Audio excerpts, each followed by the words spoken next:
na-introduce lang sa akin ng hip-hop nung nag-MC na ako. Sa iba-iba yung tinutugtog nila, na parang okay, maganda to, sound trip to, maganda to.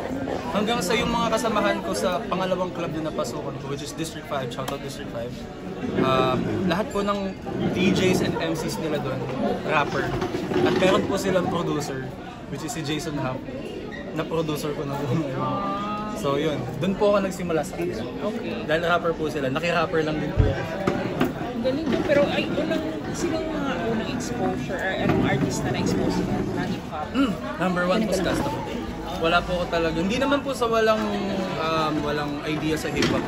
Nakakarinig naman po ako dati, may mga nasasabayan po ako. Pero hindi ko po masabing hip-hop fan ako nung bata ko. More on singer-singer po talaga. Pero dahil po kayo si Custom, po talaga. Siya po ang nagulat sa akin na, pwede palang gumawa ng ganito kanta. Hip-hop pala to, ito pala yung makabagong hip-hop. Parang, nagkaroon po ako ng ideas na po. Personally, kilala mo si Scott? Yes po. Before po ako totally like magseryoso dito, naging guest po namin siya dati sa District 5 and then naging magkaibigan po kami dati. Hanggang sa pagka mga wala po siya gigs ng mga panahon na yun, uuwi po siya sa amin. Babakasyon siya doon siya nagpapalamig, doon siya nag-relax, and then balik po. Minentor ka niya? More on, pinanood ko siya kung paano sila gumagawa. Tapos, inaral ko po. Kasi, hindi ko pa masasabing matuturo ito. Kailangan kong aralin ko talaga. Pero ito, anong feeling na, di ba, idol mo si JR, Kyla? Tapos ngayon, nakulab mo pa na. Kalain mo yun? Paano ka lang nila? Sobrang euphoric kasi, would have thought. Galing lang po kami squatter, galing lang po kami ng St. Jude Barangay Baba ng Galuyong. So, sinong makakaisip na lahat ng tao dun tanungin nyo kung anong klaseng bata ako dati, kung mukha ba ako mapupunta dito.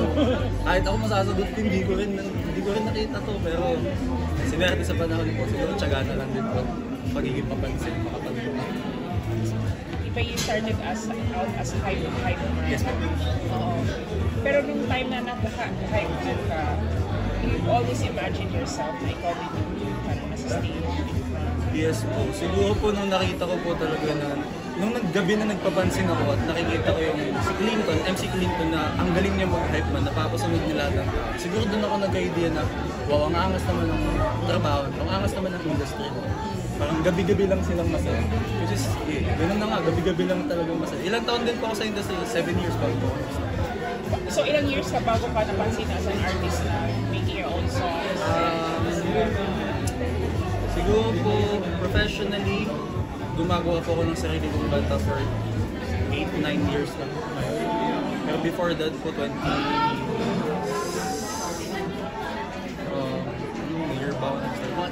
19 years old, 20 years old, nag-MC na po ako ng seryoso. Nakakatungtong na rin po kami ng mga festival, nakakatungtong na rin po kami ng ibang lugar, Baguio, Dawag, Pampanga, mga clubs po. Local, meron ka nang nakapunta ka na international? Para po mag-MC, sa Hong Kong lang po. May last 2021 or 2020 po yata, nagkaroon po ng like Botohan sa Pilipinas. And nag-number 1 po ako MC sa Pinas. And binubuk na po ako sa ibang bansa kaso marami pong club bookings dun dito. So hindi po namin mahindihan yung matagal na po naman. 2021 pandemic yun. Ay, 2019 siguro po. Before pandemic. Before pandemic. Before pandemic. Pero yung nagpa-viral ka sa TikTok or views ba yun? Kahit pa paano po. Oo, ano? Million views daw yung Meron pong may nirepost po kong clip galing sa Cozy Cove, yung sa lambalak po namin ni Kyla. And then, nagulat na lang po one day, bigla na lang po siya nag-cemetery. Tapos hindi pa po dito sa Pinas, sa Vietnam and Indonesia pa po. So makita niyo mga comments doon. Indonesians, like Vietnamese na mga comments. Tapos nag-usap-usap sila. Tinatranslate ko. Hindi ko naintindihan yung words, pero ganun ng ganito yun. Nagustuhan nila? Yes. Siguro, the musicality na rin. Okay. Dream collabs? Dream collabs sa Ate Casey. Ate Casey Tandingan. JR. Yung isa matutukod ko na si Ate Casey. Malapit na yan. may bago akong pangarap ni Kuya TJ kasi iba ginawa ni Kuya TJ sa pagiging artist ko. Binuhay niya ako lalo. So gusto ko siyang Bakit mo makakolab. siya binuhay lalo? Na-inspire ka sa story? Sobrang na-inspire po ako sa story. Kasi may part po ng story niya na magko-coffee shop na po dapat siya. So, alam na po natin yung ibig sabihin. Kahit sa panahon ngayon, sobrang daming magagaling na artist, sobrang daming batang artist. Hindi po maiiwasan ng mga artist na may isip na rin. So parang dumikit na rin po sa isip ko. Pero dahil kay Kuya TJ, sabi niya natuloy lang. Naniniwala ko sa'yo, Kuya, sabi ko. So yun po. Ano masasabi mo dun sa, actually yung roster din naman kasi ng sinabi mo, isa lang din yung management. Ano masasabi mo dun sa Cornerstone or dun sa management mo? Grabe kasi ang laki ng tinulong ng Cornerstone sa pagiging artist ko. Tapos nilapit pa nila ako sa mga artist na mga binanggit ko. So sino ba naman kung hindi gusto makatrabaho yung mga legend na po sila? Pasok na po sila sa legend. Hall of Famer na po yung mga yan. So parang bonus na lang po siguro na magkakasale po kami ng management company. Sila po talaga yung gusto ko makatrabaho. So, hello po. Siguro yung gusto kong i-ask, from your most famous songs and collaborations, for example, yung sa Titig and the rest of it, and we all know, alam naman natin lahat kapag yung Titig ay alam na namin yan, Doji and Miss MC Ines na yan. Ano po yung naging yung growth nyo as an artist, like from those years, ano po yung naging growth nyo sa especially when you write your lyrics, gano'n? So before Titig, ako po ang hype man at DJ ng XP. So yun lang po talaga ang trabaho sa kanila. Dahil po may sarili silang studio sa bahay nila at pinatira po nila ako sa bahay nila. At gusto ko po talaga matutunan yung ginagawa nila. Wala po akong ibang ginawa doon kundi tumanta. Hanggang sa feeling ko po, yung knowledge ko sa pagsusulat is triple, quadruple, 5 times, 10 times. Hanggang sa nasasabi ko na po na, okay, marunong na talaga ako magsulat. And then that time hindi pa basta-basta makakagawa yung bagong salta ng kanta sa grupo. Kasi marami po sila, hindi lang po sila 6. 6 lang po yung naka-front pero 13 po talaga sila. So yeah, nadamay lang po na doon.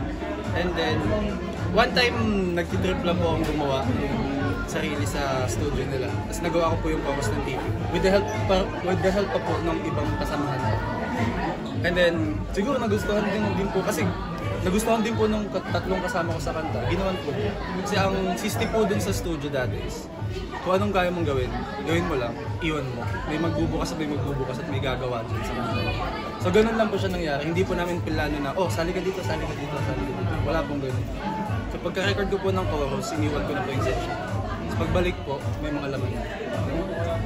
Ganun po siya nabuo. So from there po, diba, katulad ng last year nilabas niyo yung Sad Shit solo mini album niyo. So ano yung naging inspiration niyo kung bakit nilabas yung Cornerstone. Kasi before po ako pumasok ng Cornerstone, ang huli kong nilabas is Habol na pop rock version po. So hip-hop sulat pero pop rock yung style. And then si Kuya Popoy, handler ko sa CS, and then the whole CS, sabi sila sa akin, what if gawin mo siya ng stripped down version, like sadder version. And nag-work. Yun po yung unang solo ko na nagkaroon ulit ng millions na streams. And then after that, siguro po, nagtuloy-tuloy na lang din yung ideas na pumasok na, okay, gawa ka pang sad songs. Yun, nagkaroon ako ng 5 sad songs na hindi naman totally siya connected. And then ang sinabi ko sa kay Kuya Popoy, na Kuya Poy, mayroon akong 5 songs gusto kong gawin. Ang pinag-usap-usapan na namin, doon namin, may connect pala siya. Nagka-connect yung kanta. So yeah, doon siya nag-work. So, katulad na nasabi niyo po last year, di ba? Kakaroon ng part 2 and you just dropped the part 2 on Valentine's Day. Yes. And given that the album is, alam mo yun, it's not for the happy parts talaga. So, anong inspiration? Bakit ganun yung dating ng kanta natin po? Kasi hindi lahat ng tao masaya sa Valentine's. May mga nagdadrama dyan. Most probably may nakipaghiwalay pa dyan ng araw ng Valentine's. Baka makarelate sila sa sulat ko. Kasi actually yung mga sulat ko, lahat naman halos 90% ng kanta ko hindi ko kwento. Either naririnig ko kwento ng ibang tao, either napapakinggan ko ang storya nila or nakakapag-imagine ako or ano yung feeling ko na normal na nangyayari sa mga magjowa or mga nasasaktan. Yun yung sinusubukan ko isulat. Kasi nasa out anak na ako, hindi ako malungkot. Pero kailangan kong gumawa ng malungkot na kanta kasi hindi lang naman masaya yung gusto ng tao. Gusto rin nila magdrama, gusto rin nilang umiyak minsan. Minsan yung kanta ng itong mga kantang malungkot na to minsan, hindi siya nakakapagpalungkot. Minsan nakakapagpagaan pa siya ng damdamin pag nailabas mo sa kanta. Yeah.